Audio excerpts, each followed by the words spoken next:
everyone, my name is ZeBirdBrain and today we're doing compositing. So I've already done a video about line boiling last week, but this week is a bit different. It's still line boiling, so we're still gonna make our line wiggle and shake, but this week it will be a tutorial about pencil line. So the scene I'll be using is my old scene from the Starbomb animated collab. Of course I went ahead and I stripped it from all the heavy compositing I put in there, but yeah, it's the same animation because I thought why not reuse an old animation for once. So pencil lines include the line traced with the pencil tool, the line tool, the ellipse tool, the rectangle tool, and the polyline tool. All of these are considered pencil strokes or pencil lines. The trick I'm going to show you does not work with the brush tool, so be sure that your thing are traced with pencil lines. Because what is great with pencil lines is that after you drew them, you can select them and you can change the size, you can change the look with different presets, and you can also change the texture of the line. Of course, now I'm gonna use the default ones of the software, but you can also make your own, but that will be for another video. The fun thing with textured pencil line is that you can use the Edit Gradient Texture tool to make your texture move. So you can move it from left to right, up and down, you can also scale it. And you know what else we can move, rotate, and scale? That's right, a peg. So what we're gonna do with that line is actually be able to manipulate the texture transformation using a peg. So it's like remote control of a line texture.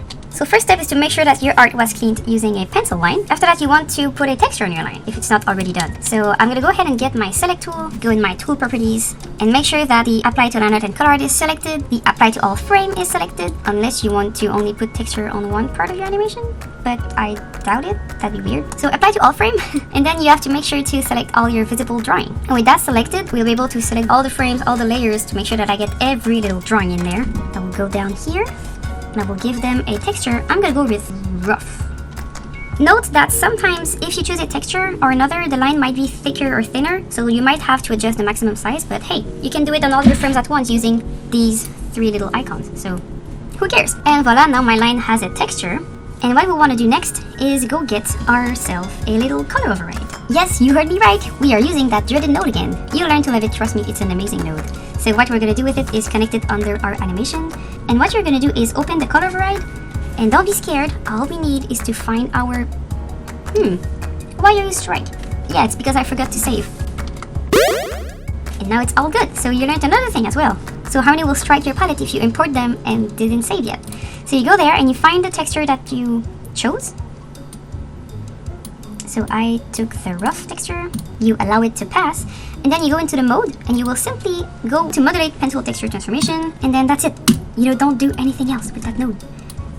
You put a peg, you connect it to the color override, and now if you go in your render view, you'll be able to take your peg, and if you move it, it will be just like if you were moving the Edit Gradient texture.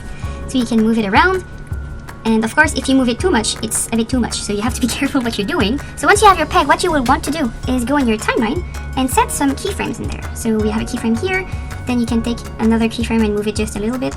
Maybe that's too much, who knows? And then move it again, and then another keyframes. Ooh, that's not his prettiest profile. And then when you have that animation, you can put it to the beginning, remove the interpolation because usually we don't want it to slide. And then instead of copy pasting your animation throughout your whole timeline, just like last week, we're gonna go ahead and get a transform loop node. If you don't know what the transform loop node is, I will get you the documentation in the description, or you can watch last week's video. I'm gonna put it there so that it repeats my animation forever. All right, and then I'll get a line boiling. Let me just render that very quickly. Okay, so it's very subtle, but you see it there. You can also have it just active when the character is not moving, but you see my line is trembling a little bit. I don't really like the result, so I'll need to fine-tune it, but I only have 5 minutes, so I will not fine-tune it right now, but I have fun playing with that. So a thing that I love to do with that technique is to get your peg to rotate it just a little bit. And it gives you this very cool line effect of sometimes not having a line, sometimes having a line. And when you make your animation play with that, it gives a very cool effect that is so easy to do. So you can fine-tune it and try to use it with different types of texture. So that's it. You have your line boiling with pencil line. You can just put it into your color override.